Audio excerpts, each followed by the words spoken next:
Ay, magandang hapon no, mga boss, mga kamping, mga kabunyog. Medyo maaga na naman tayo. Oo, mga friend. Ha? Hindi ako napupuwit sa gabi, di ba? Salamat sa dumadagdag na subscriber, no? Ito kaya problema ni Amy Marcos kay Bongbong. Amy Marcos grills Torre over ex-President Duterte ICC arrest warrant. Oh. Ngayon ho to eh. No? Pakinggan natin. Si Amy ang nagpatawag nitong hearing na to, mga boss. Oo. Was this warrant presented to PRRD at the time he was arrested? Kasi may katanungan, di ba? At may sinasabi si Attorney Medialdea na hindi daw pinakita sa Pangulo. Pwede bang may sumagot? Si General Torre, mukhang kabisado niya. Siya yung nasa video eh. Again, ma'am? Hindi. Yung warrant nung natanggap ninyo yung warrant, naipakita ba yung ICC warrant sa Hindi ko na ho pahabain yan, mga boss. No? Siguro naman napanood nyo na yan. No? Napapanood nyo yan, kasalukuyan. Mahaba ho eh. Mahaba hong gastos ni Juan de la Cruz yan, sigurado. Yung pahiring na yan, Parang kay Bato rin noon, di ba, mga friend? At sa hearing na ho yan, kinikestyon ni Amy Marcos ang ginawang pag-aresto kay Digong at pagbibigay sa ICC sa The Hague, di ba? At sa tingin ko diyan, awang-awa si Amy Marcos kay Digong. Oo. Diyan ho sa na yan, mga friend. Tanong, ano ba problema? Amy, may problema ka ba kay Bongbong? Sinama ka pa, tinaas pa, ati pa, manang ang tawag sa'yo nung pinakilala ka doon sa slate nila, di ba? Kasama ka sa slate ng administrasyon bilang senador. Ba? Andyan din si Cayetano. Oh. At puro sila, Bilyar, Amy, Cayetano at Tolentino, kakampi ba sila ni BBM? O, yan. Kaya naman to kay Mike Abe. O, di ba? Gaya na sinabi ko, yung mga kinuha ni Bongbong Marcos sa lineup niya, talagang hindi naman sa kanya. Di ba? Anyway, andyan na tayo.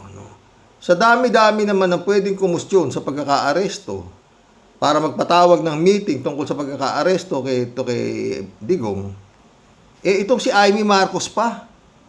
Yung manang na tinatawag na manang ni Bongbong, no? Alam kaya ni Amy Marcos yung ginagawa niya? Anong galit? Anong galit ang meron siya? Alam mo, hindi gagawin ng kapatid to eh. Kung hindi siya galit kay Bongbong Marcos. Kung wala siyang galit sa kanyang kapatid. Nga, pre. Although may nababalita nga na itong si Amy nito, hindi naman si Makoy ang tunay na ama nito. Balita lang naman, di ba? Dahil wala kang kamukha to eh. Hindi raw kamukha ni Imelda, hindi rin kamukha ni Marcos Sr., di ba? Inihahawig ho sa mukha ni Lacson, yung dating mayor ng Maynila. Yung ganun, di ba? Anyway, balita lang naman, walang proof, di ba? Pero yun nga, mga chismis. Anyway, kikita mo na yung mukha, di ba? Yun nga, kamukha nga nung Lacson, ano gagawin natin? Ang kamukha nitong si Bongbong, si Makoy, hawig kay Makoy. Yung isa naman, si Irene Araneta, hawig din kay Makoy. O, di ba? Ito nga lang talaga ito si Amy. May mukhang naiiba ang mukha. Ha, mga friend. Pero, kung sakaling totoo, di kapatid pa rin niya si Bongbong sa ina. Yeah, mga friend. Ito, mga boss. Ano problema nito kay Bongbong? Yun lang hindi natin alam. Friend. At, talaga namang to the max ang suporta niya sa Duterte. Di ba? No. Walang problema, mga friend, kung itong pinagtatanggol ni Amy na talagang BFF forever na yata ni Amy ito eh. Sukdo lang pahiyain niya yung kanyang kapatid, di ba? Yung administrasyon ng kanyang kapatid. Maipagtanggol. Iyang pagkaka-aresto ho niyan kay Digong, no? Eh wala hong, hindi ho po pwedeng, maski na sinong gago, hindi ho maniniwala na walang kinalaman si Bongbong. Tatrabaho yan, mga DILG, mga kapulisan, aaresto ng ganon kay Digong nang walang kinalaman si Bongbong. Eh pwede hong ilagay ho yan sa libro ng katakataka, no? Ngayon, ando doon si Justice Remulla, yung Anyo, pinagtatatanong ni Aimee lahat sila eh. Di ba, nakikipagtalo pa nga si Aimee doon sa kay Justice Remulla, ganito, ganun, ganyan. Aimee, bakit hindi ka nagsasalita nung sabi nung BFF mo na yung tatay mo, bagay, hindi mo yata tatay. Tatay mo ba talaga? Eh ipahuhukay yung tatay mo at itatapon sa West Philippine Sea. Ha? Bukod doon, yung presidente na kapatid mo, eh, ipinapapatay. Kumawag na ng tagapatay yung yung BFF mo, si Sara, yung mag-asawa, pati yung pinsan mo na si Speaker of the House, no? O, eto yung BFF ni Aimee, si Sara, I'm alone here, finding ways to bring Duterte back. Oh, Bibi Sara, I'm alone here, finding ways to bring Duterte back. Oh. Cayetano and Marcos and other senators present, alam naman natin lahat at alam nila na mali ang ginawa nila. Ginawa nila yon just to demolish political opponents. This is all about politics. The administration is using government resources, the ICC, to demolish the opposition. Wala na tayong argument. Mali ang ginawa. Ang tanong ngayon, ano ang gagawin natin para maibalik ang dating Pangulo sa Pilipinas? Kasi nag-iisa ako ngayon dito na gumagawa ng paraan para maibalik ang ating dating Pangulo sa ating bayan. Thank you. Maraming salamat sa ating Vice Presidente at hindi kayo nag-iisa. Lahat tayo ay naghahanap ng solusyon sa napakakomplikadong pangyayari. Ano sa Okay. Wala akong ang tanong ko lang ko talaga dito, anong klaseng kapatid to? No? Walang problema kung si Digong ay napakabuting presidente. Di ba mga friend? Walang problema. Na siya ay napagbintangan lang. Eh, hindi inaamin niya yung ano ba naman, Aimee? Libo-libo na matay. Diyan sa gusto. Anyway, yung sabi nga ni Sara, mukhang may bali-balita, nakasama siya na mai-issue ng warrant of arrest ng ICC. No? Dahil yun nga, mayor siya ng Davao. Nangyayari patayan sa Davao, walang investigasyon, di ba? Parang ganun. At saka kasama nga yan, Sara Duterte na yan, sa inaano ni Las Cañas, no? Na kasama, nanay ng Tukhang, di ba? Aimee, yung kapatid mo, ang Pangulo ng Pilipinas, anong problema mo? No? Sa kapatid mo. Ha? Hindi ako bongbong pero natutuwa lang ako dito sa kay Aimee, no? Ibang klase. Mantalang yung mga Duterte, talagang iisali ikaw ng bituka, di ba? Oo. Pag sinaktan mo yung isa, talagang makikipagpatayan yung isa. Pero itong Aimee, ibang klase. Oo. Minumura na yung kapatid mo, banga kung ano-ano ginagawa. Bakit nung habang minumura yung kapatid mo, bongbong resign, hindi ka umiimik doon sa mga Duterte. O, di ba, Aimee? Ngayon, dinakip yung tsaka alam mo mga friend, Sabihin na natin, oo na, si Bongbong na ang ano dyan, pagkaka-aresto na yan. Dahil hindi naman pa-aresto yan kung walang go signal ni Bongbong eh. O, di ba? Lang naman, inaresto lang nila yung ganun-ganun lang. At saka yun, sinasabi naman ni Bongbong, hindi tayo makikooperate sa ICC. Pero when it comes, nandiyan dyan ng warrant of arrest na dadaan sa Interpol, makikooperate tayo sa Interpol. Yun naman ang nangyari, di ba? O. Ngayon, inaano ito si Amy na talagang mali ang pagkaka-aresto, ganito, kinidnap o whatsoever. Napanood nyo naman eh, di ba? Meron ba naman kinidnap, hindi man pumapalag? O, mahinahon na mahinahon. Dapat sana si Dugong gawala. Ano ba? You have to kill me first, sabi niya. Pero ang lumbing-lambing na salita niya. Sumama rin siya. O, di ba? Kung gano'n ang salita mo, you have to kill me first. Talagang papalag ako. Maski sabihin mo, nahihina na ako, hindi niyo ako mabibitbit hanggang ako'y buhay, hanggang ako'y gising. Mabitbit niyo man ako, wala na akong malay. Pero yung ganong normal ako, ang isip ko, hindi ako sasama at hindi ako talagang hindi niyo ako madadampot ng ako'y buhay, ng ako'y gising. O, dahil yung nga sabi niya, you have to kill me first. Ba't naisama siya, buhay na buhay? Hindi man lang siya napitik, wala man siya kaprehasong galos. O, di ba? Ang kinikidnap, pumapalag. Ito, hindi pumalag eh. Ang pumalag dito, yun nga, sila Medadea, yung mga nakapaligid sa kanya. Pero siya, hindi siya pumalag. O, yung asawa niya, namukpok pa nga na cellphone yung asawa niya, di ba? Nasaktan pa yung mga pulis, di ba? O, di ko alam, mga friend, kung ano to si Amy Marcos, no? Kung sakasakali kaya, Amy, napatay yung kapatid mo dahil hanggang ngayon, malamang live na live pa yung inutusan ni Sara Duterte na para kanain yan eh. Baka masaya ka pa niya kung ganun. O, di ba?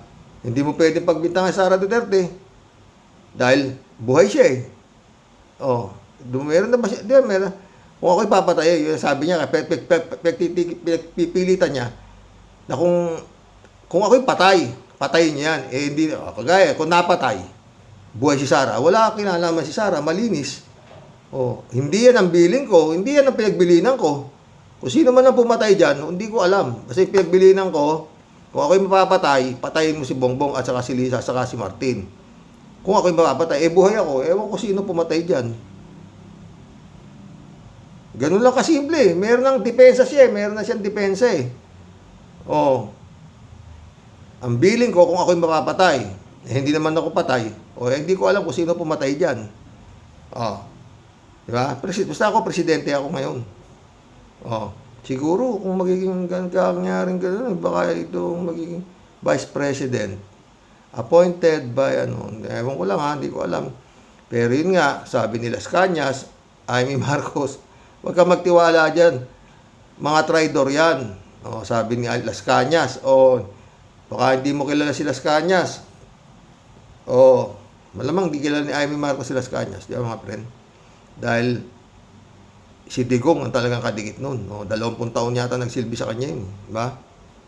Alam niyo, ngayon lang ako medyo naniniwala sa survey. Meron ng survey eh. Tinanong ang mga tao kung gusto nyo na managot ba si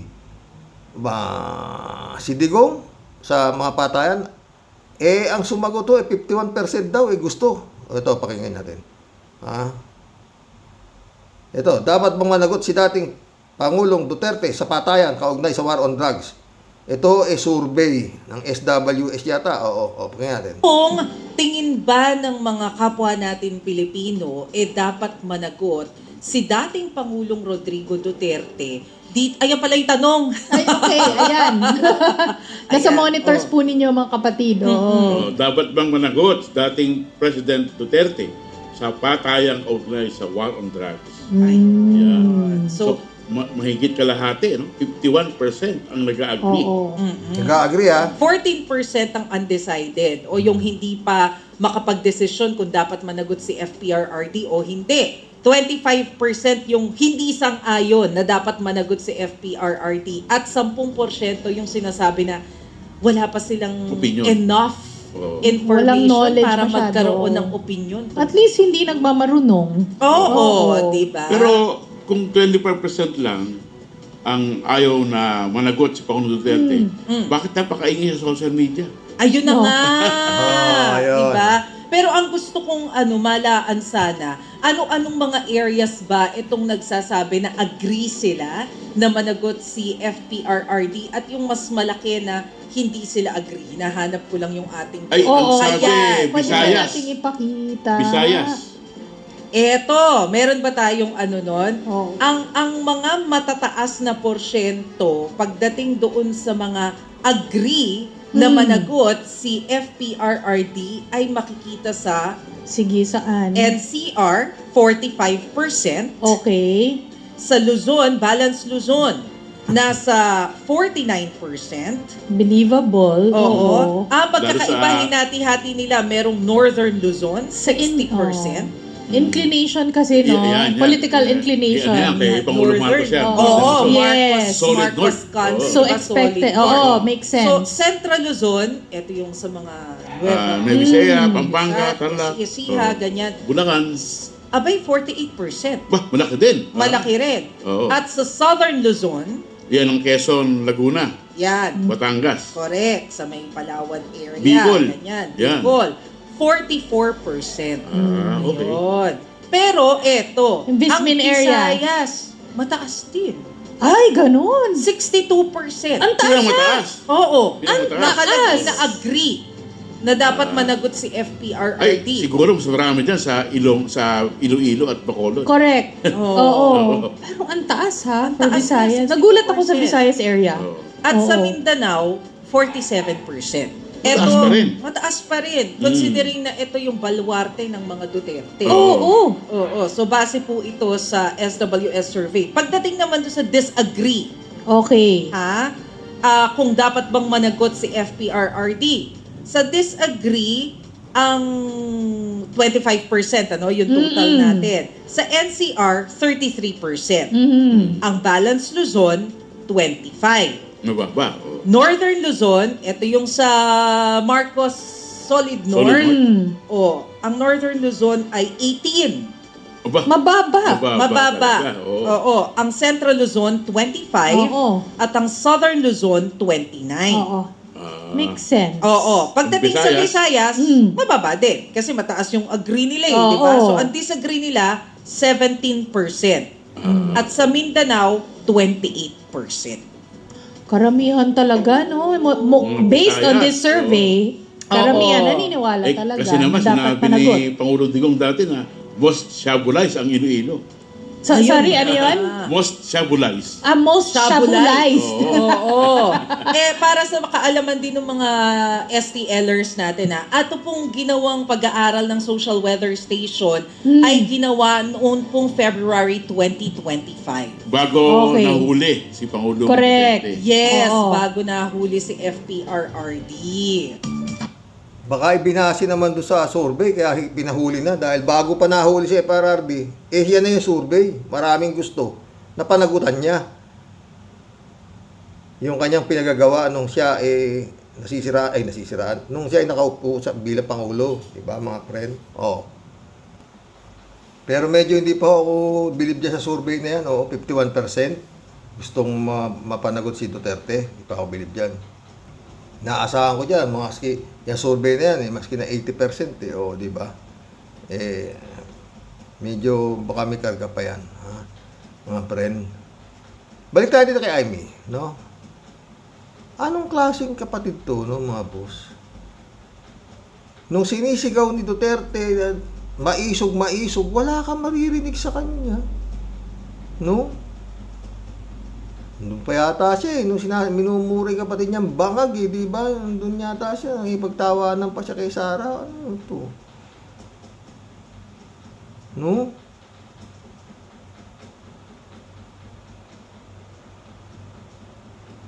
Mabait yung bongbong. Totoo. Mukhang sa bagay, totoo naman, wala naman ako nabalitaan dyan nung panahon ng tatay niya. Wala akong nabalitaan dyan na ginawang masama niyan. Pahapi-hapi lang sila, oo.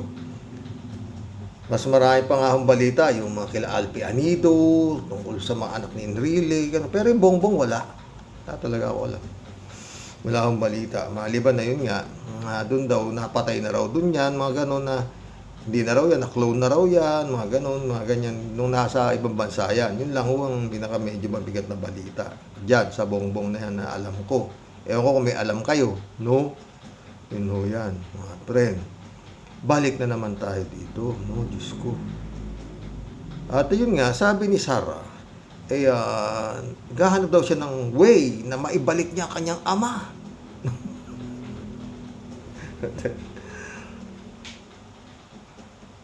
Pag naibalik mo yan, Sarah, talagang pwede ka nang sambahin. Ikaw na talaga ang reyna, ang presidente ng impyerno. Anyway, bahala na sila dyan. Wala tayong pakialam dyan. Lenny tayo di ba mga friend? Nagsasabi lang tayo, di ba?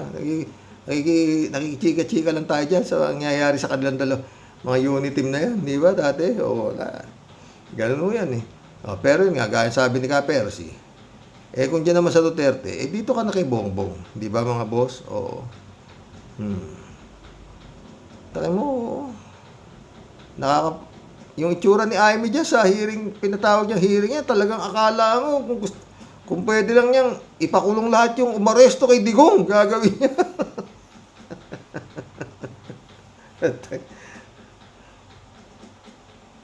Panginoon. Ewan, basta mahirap hong manood na lang ho tayo sa paggalaw ng kamay ng Panginoon. Ayun nga, kung yan man kagustuhan ni Bongbong Marcos na yan ibigay na sa ICC, hindi ho natin siya masisisi. Amy Marcos, hindi mo siya masisisi. Minumura siya gusto siyang pabagsakin. Gusto siyang ipapatay. Yung kapatid mo. Anong gagawin niya bilang Pangulo ng Pilipinas? Wala naman siyang maano rito. Hindi naman siya sinasampa. Ay, apo. Alam niyo, sa totoo lang mga friend, mahirap po talaga yung pwesto ni Bongbong. Mabuti may Claire Castro. Na taga-salga ng mga pinupukol sa kanya. Malaking bagay yung Claire Castro, mga friend. Malaking bagay, mga boss. Pero ay nako, malayo ka Bongbong sa tatay mo. Mag-collab na ho tayo. Ito yung mga comments nyo, magandang comments nyo sa akin kagabi. Sa vlog ko kahapon pala. Raymond Mesias, welcome to the club. Sir, mananaig pa rin ang katotohanan dyan. Hindi natutulog ang Diyos. Kapag nakonvict yan si Digong, baka magbigtian sila sa konsumisyon, sa laki ng gastos nila, sa abogado nila, at pag-travel nila, vice versa. Barya lang yan, Raymond. Barya lang yan. Confidential pa lang ni Sarah. Wala pa yung 51 billion ni Pulong, di ba? Barya lang yan. Raymond ulit tama kayo sir. Ang batas ay para lang sa mayaman. Kalati Baya, shout out.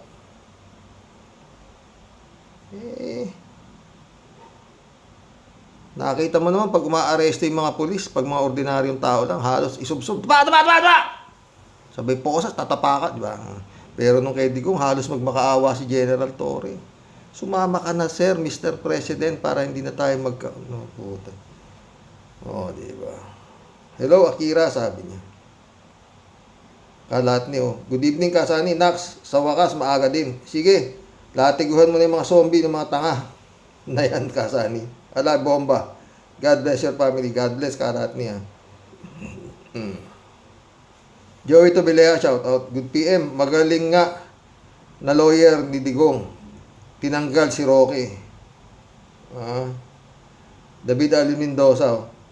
Oo nga po, ka-warriors. Natutuwa ako at pinatanggal ni Copan si Harry Roque at Midanea sa defense team ni Digong. Kaya ngayon, umalis na ng The Netherlands si Roque. Ang yabang pa niya noon, una na keso siya raw ang lead lawyer ni Digongong. Yung pala, sasabihin lang siya ni Sara Jing na ayusin niya muna sarili niyang problema. Sa ngayon po talaga, ay gulong-gulo ang kampo ng mga dutae at di alam kung paano ang gagawing pagtatanggol sa ama nila.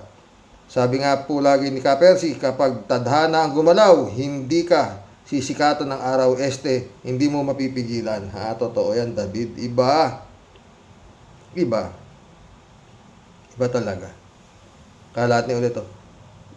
Sa dinami-daming walwal ni paring Diggs, ay wala ring nangyari pagdating sa dulo. Naduwag din pala. Putragis, puro drama. Drama lang pala ang mga buladas nito. Sabi naman dati duwag yan di ba? Oo. Kaya lang nga, kaya niya magbayad ng killer di ba? Poring Peña, shout out. Marilo Pabianak, shout out Good evening po tayo sa mga ka-warriors. Kahit gaano pa galing tay, iisa lang ang dapat nilang gawin. Humingi ng tawad sa mga kamalian. Pang-aabuso nilang ginawa sa mga Pilipino at higit sa lahat kapatawaran. Magsumamo sa Diyos ng kataas-taasan. Isa lang siya sa nilalang, kaya ayan ngayon ang inabot. Lagapak sa pagbagsak at ayon sa napakalayong lugar, alien at kakaiba ang culture doon. Behave, Tatay Digong. Human rights there is matter most. God bless us Filipinos and bless our country. God bless, Marilo Castro. Chupista Benao, shout out ha.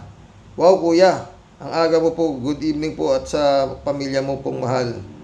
At sa mga ka-warriors, sige Digong, i-charm mo ang abogado mo ha.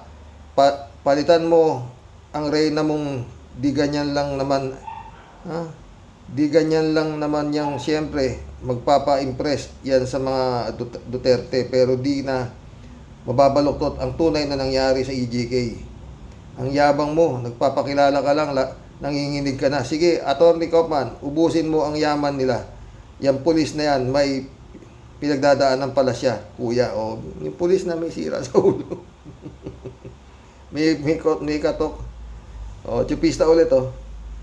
Kuya, hindi na tatanggap ng sweldo pero limpak-limpak naman na CF nila. Opo, kuya. Napanood ko po yung interview ni Carmina kay Bato.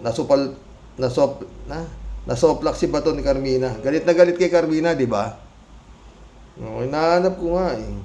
Gandang lagyan ng reaction si Bato ron eh. Oo, talagang malaki diferensya. Librado Duto Bigo, shout out. Blessed morning, Karoke. To all warriors watching from Edmonton, Alberta, Canada. God bless. Stay safe. NLT, sige lang mga didishit. Injustice ba? Ika nyo mga ungas po tumigil ka kayo. Nasaan ang hustisya doon sa mga biktima ng EJK? Tukhang. Idilat nyo mga mata nyo. Mga lecheng hinduropot. Diyan ka na mauutas. Digong nyo. Sayonara. Arigato. Pelabot, shout out.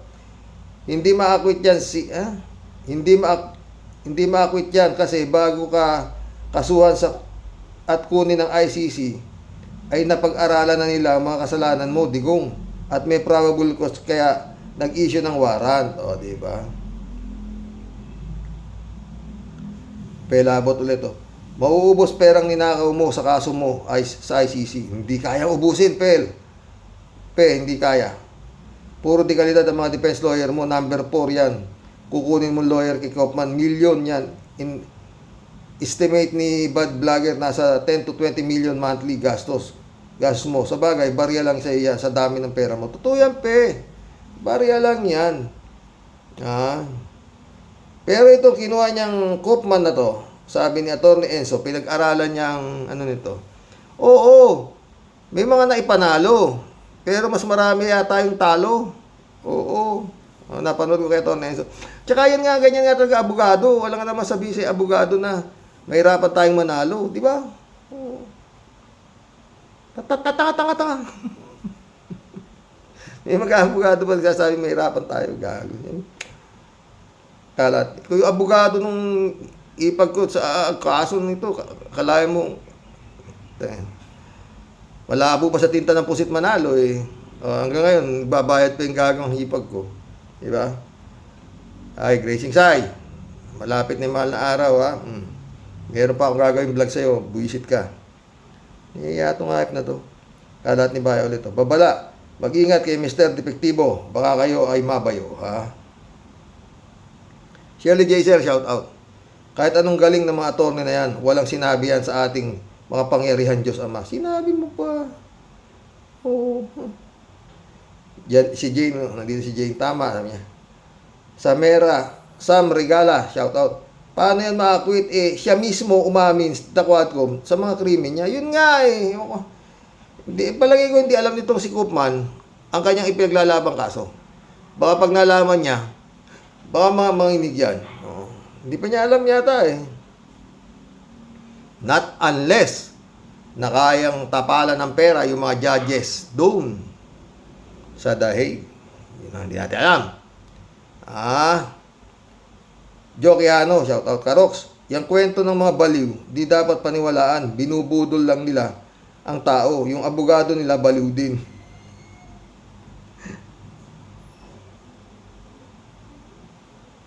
Shirley J. Sir, Tapang at tao talaga si Digong. Nagkakanghimatay na ang mga alagad nila, Karoks.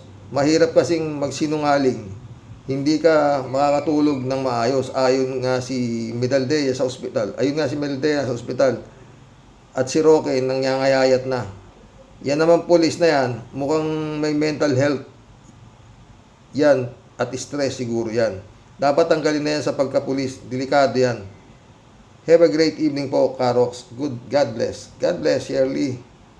Rebecca, shout out. Yung akala niya, lahat ng abogado, ang bukang...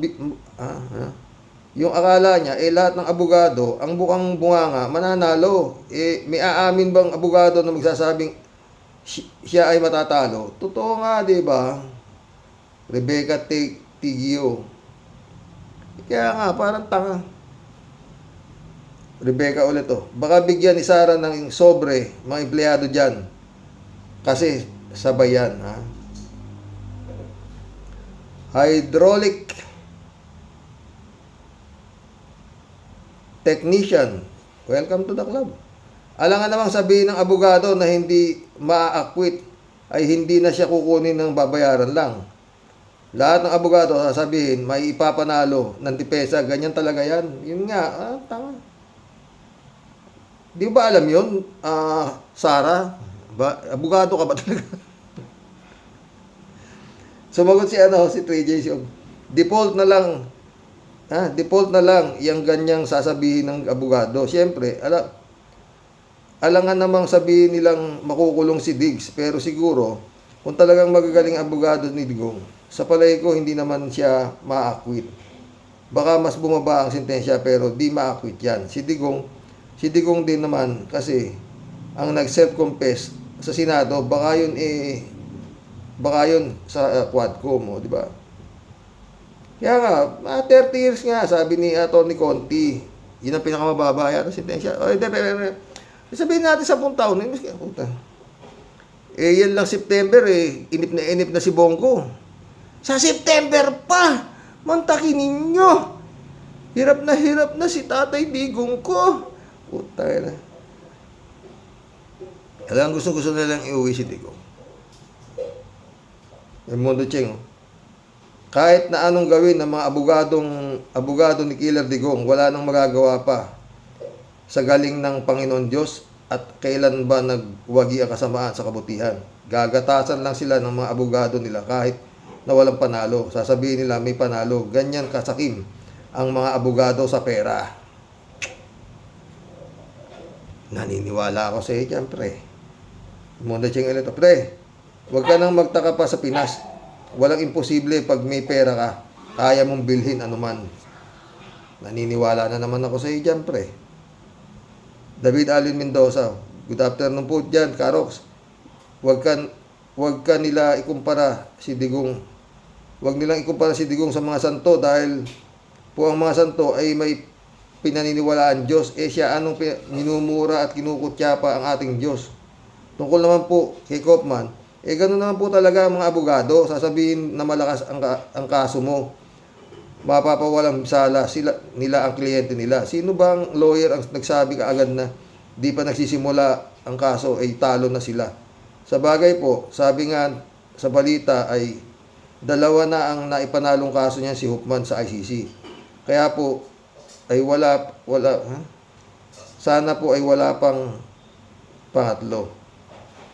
Ang problema, David, pinag-aralan ni Atty. Enzo, mas marami raw ang talo nito. Si Hupman na to, kesa sa naipanalo. Julito Robilo, shout out. Brother Roque, lahat ng abogado pag hired as legal defense counsel, basta binabayaran ang legal works.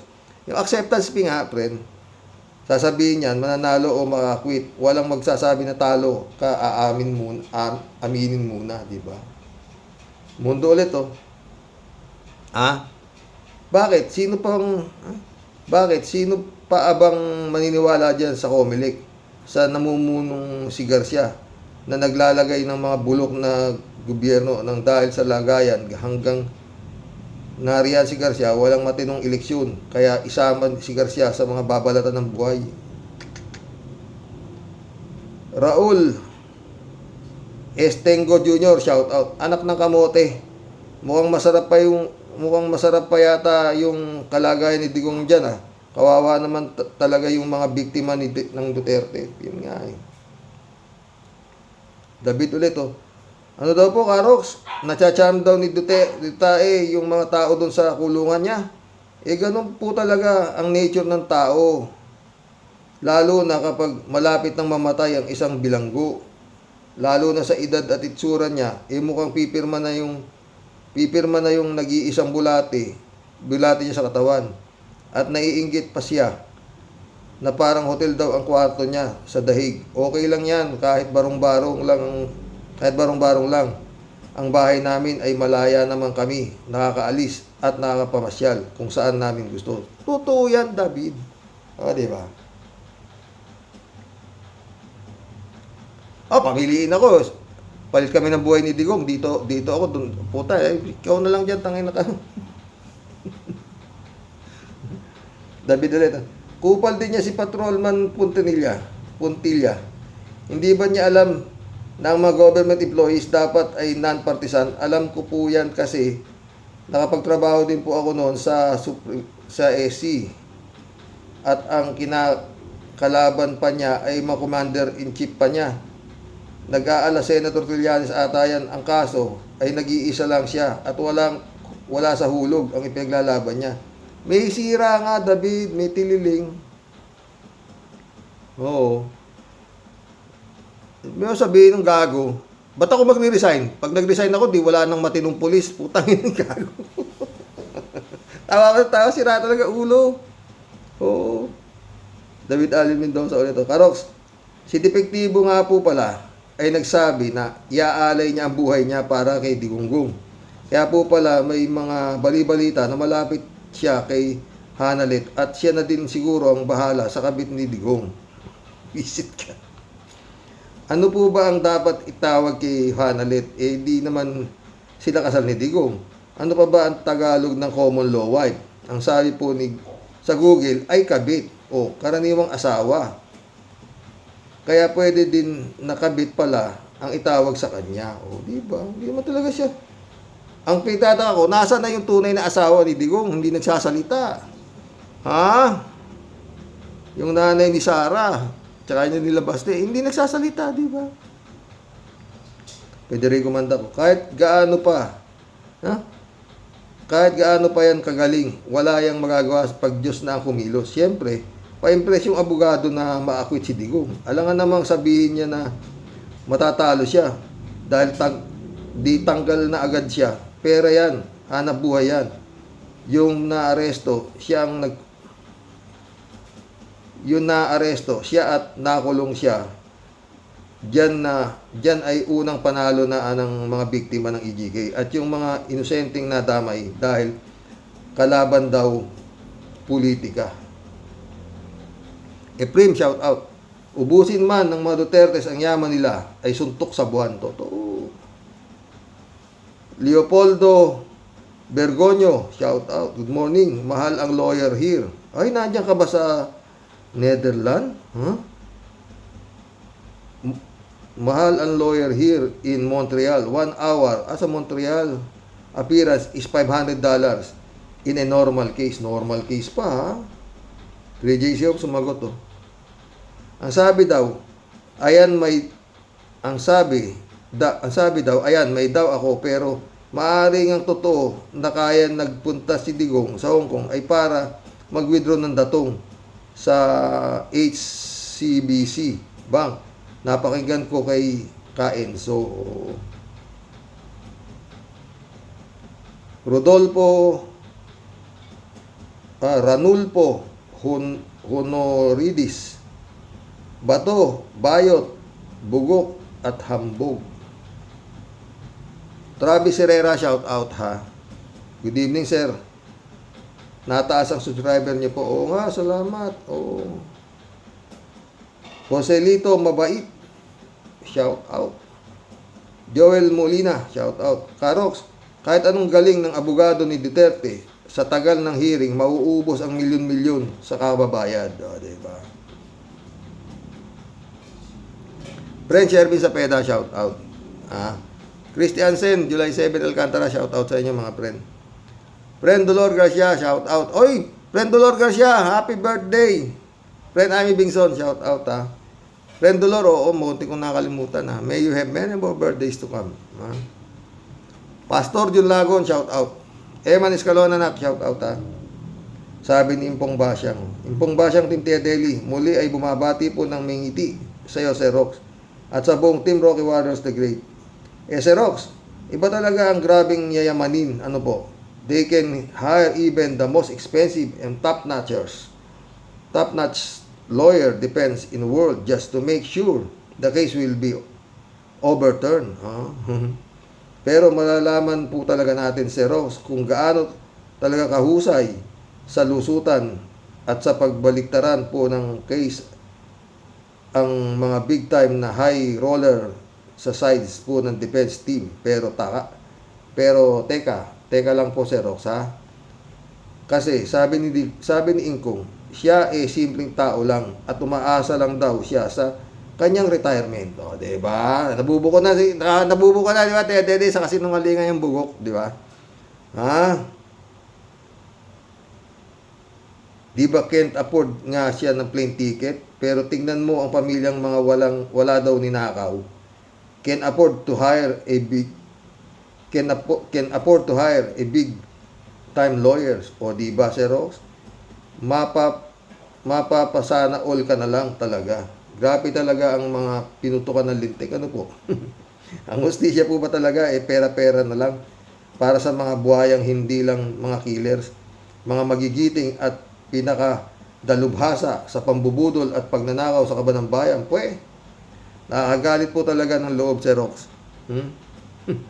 Ang mga pesting yawa. Pero no match po, Sir Rox. Kahit pabuntok-buntok ang kanilang kwarta at salapi dahil sa panggagahasa at pagnanakaw sa kaban ng bayan, si Lord po ang kakalos. Yun na nga, at babaligtad sa ipinaglalaban po nilang hustisya. Wala na yan, friend. Wala pong binatbat kahit gaano pa po ka-powerful ang kanilang defense. Ang problema nga, friend Shervin, ayon kay Atty. Enzo, meron ngang naipapanalo yan, pero mas maraming talo. Si Cookman na yan,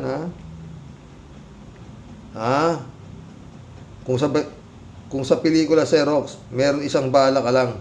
Kay Lord naman po, isang kumpas lang. Totoo. Di po natutulog ang ating Diyos para po magwagi at makapaghiganti ang mga buwisit at pinutukan ng lintik na mga salot po sa lipunan. Hoy, mga Judas, Barabas, Cestas, malapit na mahal na araw, pre. Mayaya naman kayo sa mga balat ninyo na mga leche kayo. Talagang magmula sa ugat hanggang sa bunga, Sir Rox. Nung nagsabog po si Lord ng kakapalan po ng muka at tapang po ng apog ba, Sir Rox, nakakanga po lahat ang mga pinaka-hinayupak na balasubas po sa kasaysayan. Impong Basyang, lalayas na nga muna po. Baka di po ako makapagpigil, Sir Rox. Mahagisan ko po sila lahat ng gout at rayuma. Huwag ka nga. Mga buwisit, mga lecheng kinam. Tia Deli signing off. Po inyong lahat tunay pong nagmamahal. Ang katiponera po ng Cavite. Oy, bidang-bida yung taga Cavite, yung Rimulya. Mukhang sasaludo ko kay Rimulya ngayon. Friend Shervin ka. Ha? Napanood mo ba yung pahiring nitong si Baba? Ay, si Baba. Si Amy, oo. Di po marunong sumuko at matakot. Ito po ang asungot at makulit ninyong Tia Deli. God bless po, Sir Rox. Ingat po palagi. Kasama po kaming lahat sa pagdadasal at pakikibaka. Isang malupit na pa-shoutout po sa Sister Grace.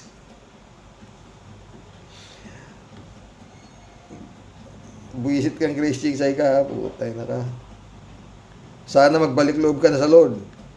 Kay Lord, walang talo. Laging sure ang panalo. Hanggang sa muli po, mga ka-warriors. Pagpapasesyan yun na lang po palagi ang inyong Tia Deli na palaging may pinakamahabang talata at nakakaubo sa nagbabasa sa ating kasaysayan. Thank you, sir.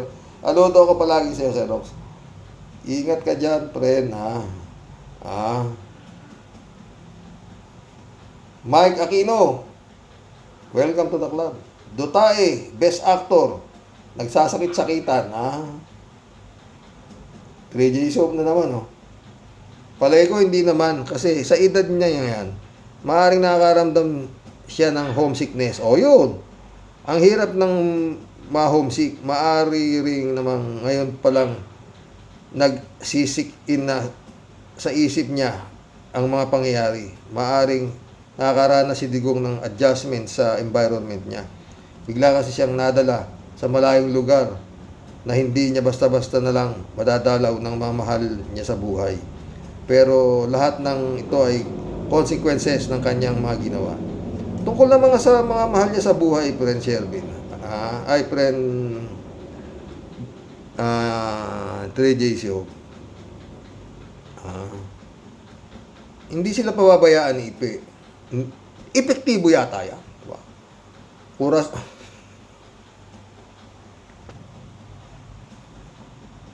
Corazon Bonsi. Welcome to the club. 8 years to 10 years ang trial bago magkaroon ng verdict. Kung sakaling hindi siya ma-acquit, 30-40 years siya makukulong. Katulad ni Karaj Singh Bosnen, former leader. Nakakulong din sa ICC. Rodeo Felipe, shout out. Kung sa Pilipinas yan, acquitted yan. Kung sa Pilipinas yan, acquitted na yung si Digong nyo. Matagal na, hindi nga sinasampa ng kaso. Sinasampa pa lang sa prosecutor. Dismiss na eh.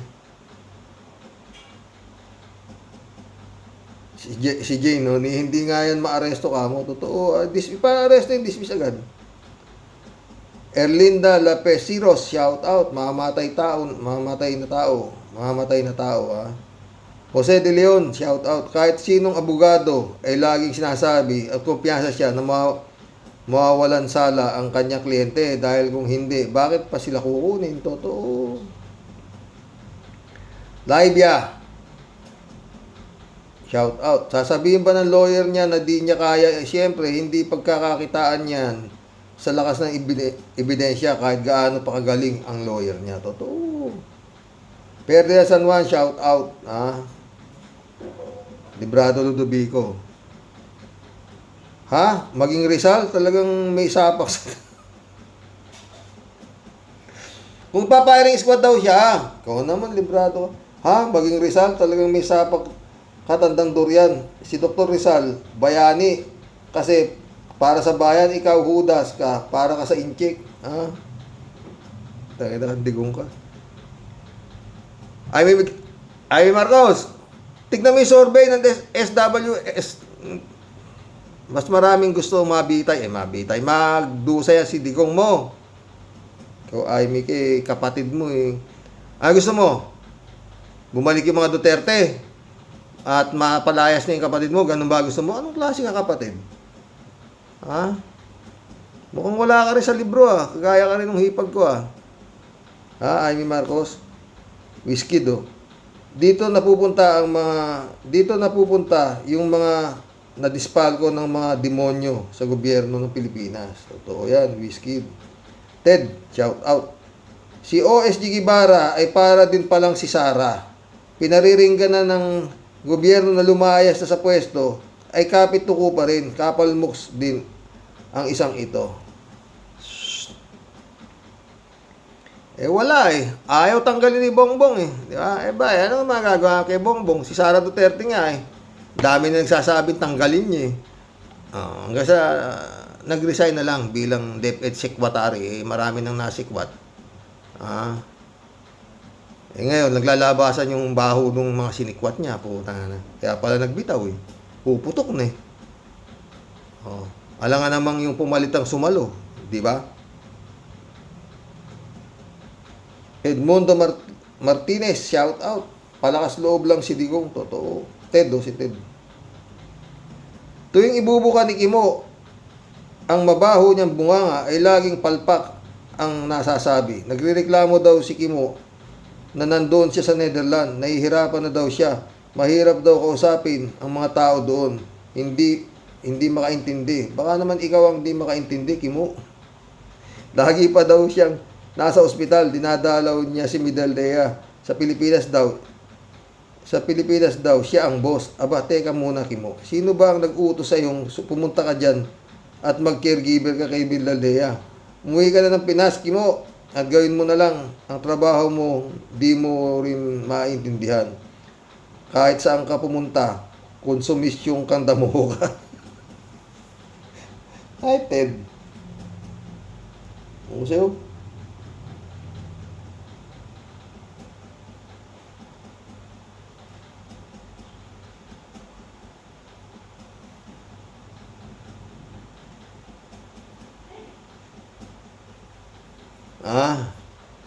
DJ Siopo.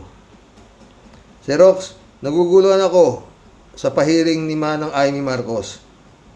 Ang gulo ng mga tanong niya sa Kirimulya, lagi niyang kino-quote si BBM. Dapat si BBM ang imbitahan niya. Imbitahan nila sa hearing. Actually, hearsay na yan. Hearsay na yan eh. Saka, bakit ganun magtanong si Ivy? Parang splattered. Parang walang context. Ewan ko. Ano lang kaya nakakapuna? Ako lang kaya nakakapuna? Shh, pati ako. Kala nga namang ikaw lang. Ikaw naman. PJ Shopke. Teddy.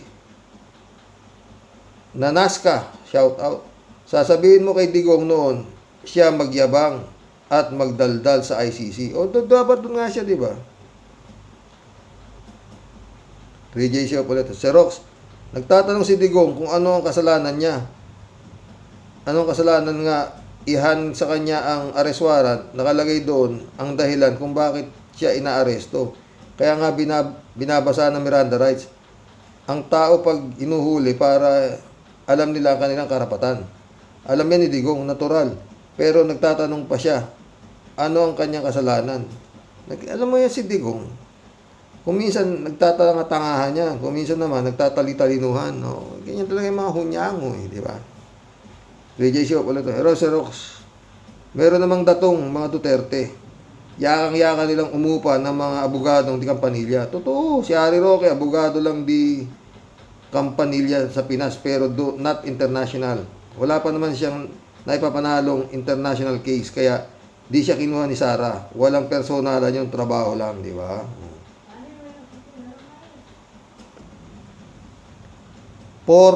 Porper Santillan. Santillan ba to? Santillan. May diferensya ang utak niya. Di niya alam ang mga sinasabi niya. Pareho sila ng anak niya. Sara Duterte.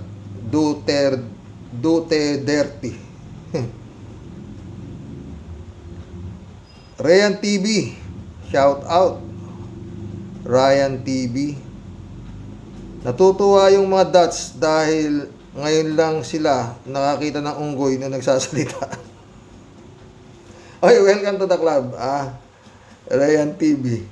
Ang galing mo Kala ko iguana. Kala ko nakakita sila ng iguana ang nagsasalita. Mas hawig si Digong sa iguana kaysa sa Chongo. Player, shout out. Like father, like son. Pero mas pinakademonyo itong son. Mahiya naman kayo sa bansang Pilipinas. Walang hiya. Hindi siya natabla nun, mga bros. Ha? Elizabeth Iscare, shout out ha. Good morning, Sir Rox. Ha? Sa dami ng ebidensya na nagpapatunay na itong si Digong talagang halimaw ito. Sa dami ng krimeng ginawa nito, lalo na yung sa dami ng pinagpapatay nito. Siyempre, ganyan ang mga abogado na magtatanggol dyan na kaya daw itong pawalang sala. Ha? Ano daw? Di ba alam ng abogado nito o mga sinasabi nito? Hindi niya, palagi ko hindi niya alam. Kala niya nga matino eh. Di ba sabi ni Digong sa kanya, nagsilbi lang naman ako sa Pilipinas. Siguro, ginago ni Digong, kinakausap siya ng abogado niya, sinasabi ni Digong sa abogado niya, iba. Oo, sa lalabas, sa pagdating pag tilalabas sa mga ebidensya, baka magulat si Koopman. Oh my gosh! Sabi siguro ni Koopman. Nelson Batolones, oh. Mabuti pa siya, pag nakaharap na ni Koopman si Motabato, saka sila sa kanya, kilabutan si Koopman. Mabuti pa siya, kahit pa paano masarap ang buhay niya. Pero yung biktima ng EJK, wala na pati ang due process. Diyos ko, maawa po kayo sa mga biktima. Kayo na lang po. Kayo na lang ang pag-asa namin. Pag may topak, huwag nang tanggapin o ibalik sa serbisyo. Delikado yan. Totoo, di ba? Ito naman kapulisan, may diferensya sa utak pinababalik niyo pa. Maria Carla Bautista, shout out. Romans 3:10-12, which states, as it is written, there is no one righteous, not even one. No one understands. No one seeks God. All have turned aside. Together they have become worthless. No one does good. Not even one. If you rejected God, you're fool. Even though you are doing good works. Tama. Elvira Cruz, shout out. Only God knows if lead defense barristers Nicholas Koopman can use his human intelligence in acquitting his client this time. The Duterte should have used their accumulated wealth in compensating the families of innocent EJK victims instead of paying high-profile defense lawyer. May the truth prevail. Totoo yan, Elvira Cruz. Mission accomplished, mga boss. Hanggang bukas po muli, mga friend. Amy, anong problema mo ba kay Bongbong? Mas mahal mo ba si Digong kesa sa iyong kapatid? Nagtatanong lang. God bless, mga boss, mga friend. Hanggang bukas po muli.